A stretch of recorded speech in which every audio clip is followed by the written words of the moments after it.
Hi hello, welcome back to our channel.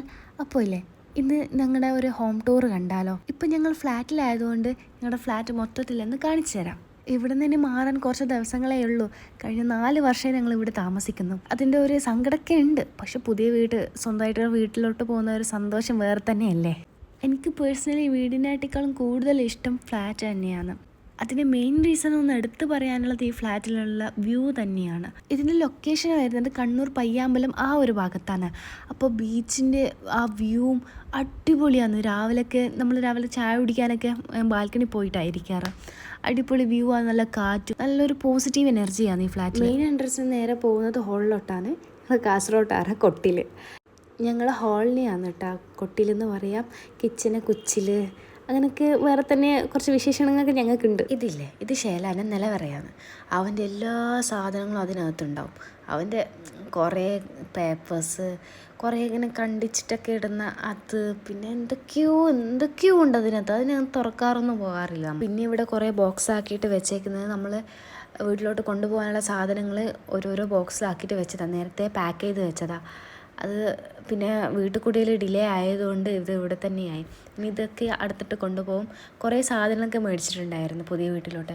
അപ്പോൾ അതൊക്കെ ഇത് മാസ്റ്റർ ബെഡ്റൂമാണ്. റെസിൻഡോറി ഉപയോഗിക്കുന്ന മാസ്റ്റർ ബെഡ്റൂം. ഇവിടെ ഒരുപാട് പെട്ടികളും സാധനങ്ങളുമായിട്ട് അടുക്കി വെച്ചേക്കുന്നു. ഇതൊക്കെ ഇനി പുതിയ വീട്ടിലോട്ട് കൊണ്ടുപോകാനുള്ളതാണ്. കണ്ട, അതിനിടയിൽ സേബ കട്ടിലൊക്കെ പുള്ളി കളിക്കുന്നു. ആൾക്കിപ്പോൾ ഇല്ലേ, നമ്മൾ ഫോൺ എടുത്തിട്ട് വീഡിയോ എടുക്കുന്ന മറ്റേ കണ്ടാൽ അപ്പോൾ അവൾക്ക് എന്തെങ്കിലും തുള്ളണം, അല്ല ഡാൻസ് കളിക്കണം, അങ്ങനെ എന്തെങ്കിലും. അങ്ങനെയൊക്കെയാണ് ഇപ്പോൾ. അത് വിട്. ഇതൊക്കെയില്ലേ, നമ്മൾ ഓരോരോ സ്ഥലത്ത് പോയിട്ടാകുമ്പോൾ നല്ല സാധനങ്ങളൊക്കെ കണ്ടിട്ടാകുമ്പോൾ ഓരോന്ന് മേടിച്ച് വെച്ചാണ്. ഈ ബെഡ്ഷീറ്റൊക്കെ അങ്ങനെയൊക്കെയാണ് മേടിച്ച് വെച്ചത്. പിന്നെ ഈ റൂമിൽ നിന്ന് നേരെ ബാൽക്കണിയിലോട്ട് പോകാൻ. ഇതൊരു അടിപൊളി വ്യൂ ഉള്ള ഒരു ബാൽക്കണിയാണ്. അത് കാണുന്നത് പയ്യാമ്പലം ബീച്ചാണ്. അവിടെ അങ്ങോട്ട് മൊത്തം പയ്യാമ്പലം ബീച്ച് ആ ഒരു സൈഡ്. ഇവിടെ കുറേ പ്ലാന്റ്സൊക്കെ ഞാൻ നട്ടിട്ട് വെച്ചിട്ടുണ്ടായിരുന്നു. റോസാപ്പൂ, അങ്ങനെ എന്തൊക്കെയോ ഉണ്ടായിരുന്നു, മുല്ലപ്പൂ. അതെല്ലാം കൊണ്ടുപോയി പുതിയ വീട്ടിൻ്റെ അടുത്ത് വെച്ചിട്ടുണ്ട്. ഇത് പിന്നെ അറ്റാച്ച്ഡ് ഒരു ബാത്റൂമാണ്. ഇവിടെ മൊത്തം 3 ബെഡ്റൂമുണ്ട്. 3 ബെഡ്റൂമിൽ അറ്റാച്ച്ഡ് ബാത്റൂമുണ്ട്. എല്ലാ ബാത്റൂമും അടിപൊളിയാണ്. ഇത് ഇച്ചിരി സ്പേഷ്യസ് ആയിട്ടുള്ള ബാത്റൂമാണ്. ഇവിടുന്ന് ഇനി നേരെ പോകുന്നത് വേറൊരു ബാൽക്കണിയിലോട്ടാണ്. ഇത് കോമൺ ആയിട്ടുള്ള ബാൽക്കണിയാണ്. നേരെ ഹോളിൽ നിന്ന് ഈ ഒരു ബാൽക്കണി. ഇവിടെ നമ്മൾ അധികം തുണിയൊക്കെ അയലത്തിടാനും അതിനൊക്കെയാണ് യൂസ് ചെയ്യുന്നത്. പിന്നെ മഴ വരുമ്പോൾ നേരെ വെള്ളം ഇങ്ങനെ ഉള്ളിലോട്ട് വരും. അതുകൊണ്ട് ഇവിടെ അങ്ങനെ ഇരിക്കാറൊക്കെ ഉണ്ട്. പക്ഷേ മഴക്കാലത്ത് ഇച്ചിരി കുറവാണ്. പിന്നെ ഈ സൈഡ് നമ്മൾ തേങ്ങയൊക്കെ കൊണ്ടുവന്നിട്ട് ഇവിടെയൊക്കെയാണ് ഇടുന്നത്. ഇപ്പോൾ ഇതൊക്കെ ക്ലീൻ ചെയ്തു. എന്തായാലും നമ്മൾ പോകാറായില്ലേ, അതുകൊണ്ട് അതൊക്കെ ക്ലീൻ ചെയ്ത് വെച്ചു. ഇവിടുന്ന് ആകാശം നോക്കാൻ നല്ല ഭംഗിയാട്ടാ. ഇവിടെ കാണുന്നതും പയ്യാമ്പലം ബീച്ച് തന്നെയാണ്. പിന്നെ അവിടുന്ന് നേരെ വേറൊരു ബെഡ്റൂമിലോട്ടാണ്. ഈ ബെഡ്റൂം ഷേലാനും ഞാനൊക്കെ ഷെയർ ചെയ്യുന്നത് ഈ ബെഡ്റൂമിലാണ്. ഇവിടെയും അറ്റാച്ച്ഡ് ബാത്റൂമുണ്ട്. ബാൽക്കണി ഇല്ല. ഇവിടെ ഒരു അറ്റാച്ച്ഡ് ആയിട്ട് ബാത്റൂം മാത്രമേ ഉള്ളൂ. ഇവിടെ നിന്നും കാണുന്ന വ്യൂ ഇതാട്ടാ. ഫ്ലാറ്റിൽ ഇത്ര നാൾ നിന്നതിൽ ഏറ്റവും ബെസ്റ്റ് പാർട്ട് ഏതാണെന്ന് ചോദിച്ചാൽ ഞാൻ പറയും ഇവിടുത്തെ വ്യൂ തന്നെയാണെന്ന്. ഞങ്ങളിപ്പോൾ 12ാമത്തെ ഫ്ലോറിലാണുള്ളത്. അതുകൊണ്ടാണ് ഇത്രയും വ്യൂ. ഇത് റൂമിൽ അറ്റാച്ച്ഡ് ആയിട്ടുള്ള ബാത്റൂം. ഇവിടെ ഞങ്ങൾ ഹീറ്ററൊക്കെ വെച്ചിട്ടുണ്ടായത്. ഈ ഒരു ബാത്റൂമിൽ മാത്രമേ ഹീറ്റർ വെച്ചിട്ടുള്ളൂ. പിന്നെ ഇവിടുന്ന് നേരെ പോകുന്നത് വേറൊരു റൂമിലോട്ടാണ്. നിങ്ങൾ ശ്രദ്ധിച്ചായിരുന്നു, ഇവിടെ പൊളിഞ്ഞൊക്കെ ഉണ്ട്. ഇത് ഈ ഫ്ലാറ്റിന് ഇച്ചിരി പ്രായം കൂടുതലുള്ളതെന്ന് തോന്നുന്നു. അധികം കൺസ്ട്രക്ഷൻ ഒന്നും ശരിയാവാത്തത് കൊണ്ടാണെന്ന് അറിയില്ല. അധികം എല്ലായിടത്തും പൊട്ടിയിട്ടൊക്കെ ഉണ്ട്. ഇവിടെയും സെയിം സംഭവം തന്നെ.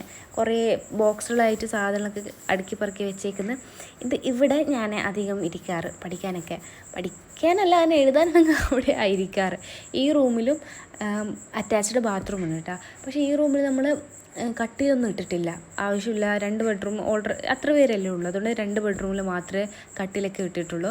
പക്ഷെ പുതിയ വീട്ടിൽ എല്ലാ ബെഡ്റൂമിലും കട്ടിലൊക്കെ ഉണ്ട്. ഈ റൂമിൽ അറ്റാച്ച്ഡ് ബാൽക്കണി ഉണ്ട് കേട്ടോ. ഇത് നേരെ ഞങ്ങളുടെ ഓപ്പോസിറ്റുള്ള ഫ്ലാറ്റാണ് കാണുന്നത്. ഇത് സെയിം കോമ്പൗണ്ടാണ്, റെയിൻബോ അപ്പാർട്ട്മെൻറ്റ്സിൽ പെടുന്നതാണ്. ഈ ബാൽക്കണിയിൽ താഴെ നോക്കുമ്പോൾ ഇങ്ങനെയായിട്ടാണ് കാണുന്നത്. അത് പയ്യാമ്പലം ബീച്ച് സൈഡ്. ഇതാ റോഡ്. ഈ റോഡിലൂടെയാണ് പയ്യാമ്പലം ബീച്ചിലോട്ട് പോവുക. ഇപ്പോൾ ഈ വീഡിയോ എഡിറ്റ് ചെയ്യുന്ന സമയത്തും ഓർക്കുമ്പോൾ സങ്കടമാവുന്നത്. അടുത്തിട്ട് നമ്മൾ ഇവിടുന്ന് ഇറങ്ങണാലോ എന്ന് ഓർക്കുമ്പോൾ നല്ല സങ്കടമാണ്. എന്തായാലും പോകാണ്ടിരിക്കാൻ പറ്റില്ലല്ലോ. ഇനി നമ്മൾ നേരെ പോകുന്നത് കിച്ചണിലോട്ടാണ്. ഇവിടെ നേരെ റൈറ്റിലോട്ട് തിരിഞ്ഞാൽ കിച്ചനാണ്. ഇത് ഡൈനിങ് ഹാള്. ഇവിടെ നമ്മൾ ഫുഡൊക്കെ കഴിക്കുക. ഇവിടുന്ന് കിച്ചണിലോട്ട് നേരെ പോയാൽ മതി. ബാക്കിയുള്ള റൂമിനൊക്കെ കമ്പയർ ചെയ്യുമ്പോൾ കിച്ചൺ ഇച്ചിരി ചെറുതാണ്. എന്നാലും ഞങ്ങൾക്ക് ഇതൊക്കെ മതി. അത്രേ ഉള്ളൂ. പിന്നെ ഇവിടുന്ന് ഒരു ബാൽക്കണി ഉണ്ട്. ഇവിടെ നമ്മൾ വാഷിംഗ് മെഷീനും പിന്നെ അലക്കുന്ന കുറച്ച് സാധനങ്ങളും പാത്രങ്ങളും അതൊക്കെ ഇവിടെയാണ് വെച്ചേക്കുന്നത്. ഇവിടെ അറ്റാച്ച്ഡ് ഓരോരു ബാത്റൂമുണ്ട്. പക്ഷേ ഈ ബാത്റൂം അത്ര വർക്കിംഗ് അല്ല, അതുകൊണ്ട് ഈ ബാത്റൂമിൽ ആരും പോകാറൊന്നുമില്ല. വെറുതെ അലക്കാൻ മാത്രം വെച്ചേക്കുന്ന ഒരു ബാത്റൂം പോലെ. എന്തായാലും കിച്ചൺ കാണാമെന്നല്ലേ, ഇനി ഉച്ചക്കത്തെ ഫുഡും കൂടി കാണിച്ചു തരാം. ഇത് നെയ്ച്ചോറാണ് വെച്ചത്. പിന്നെ നല്ല പോത്തുംകാല് വെച്ചിട്ടായിരുന്നു.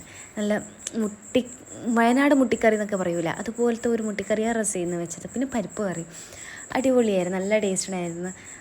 ഞാനങ്ങനെ ബീഫ് കഴിക്കുന്ന ആളല്ല, പക്ഷേ എന്തോ ഡ്രസ്സ് ചെയ്ത് വെച്ച കറി എനിക്ക് നന്നായി ഇഷ്ടപ്പെട്ടു. ഇത് മറ്റേ പോത്തിൻ്റെ കാലിൽ നിന്ന് മുട്ടി വെക്കുന്നത് ഞാൻ കുറേ റീൽസിലൊക്കെ കണ്ടിട്ടുണ്ട്. ഇങ്ങനെ കുറേ വട്ടം മുട്ടിയപ്പോൾ അതിൽ നിന്ന് ക്രീം പോലത്തെ അതിൻ്റെ മജ്ജയൊക്കെ എളിവ് വരുന്നത് അതുപോലെ വരും. ഞാൻ കുറേ മുട്ടിയിട്ടാകുമ്പോൾ അവസാനമായി ഇന്ന് കുറച്ച് വന്നത്, കുറച്ചേ ഉണ്ടായുള്ളൂ. പിന്നെ ഞാൻ സ്പൂണിട്ട് കുത്തി തിന്നു, അത്രയേ ഉള്ളൂ. ഒരുപാട് കുത്താൻ എനിക്ക് മടിയായി, അതുകൊണ്ട് ഞാൻ പിന്നെ അങ്ങനെ ചെയ്ത് അഡ്ജസ്റ്റ് ചെയ്തു. അപ്പം ഞങ്ങളുടെ ഹോം ടൂർ ഇവിടെ കഴിയുവാണ്. ഇനി പുതിയ വീട്ട് കുടിയിലൊക്കെ കഴിഞ്ഞിട്ട് പുതിയ വീടിൻ്റെ ഹോം ടൂറുമായിട്ട് വരാം. അപ്പോൾ അതുവരേക്കും ചാച്ച ബൈ ബൈ.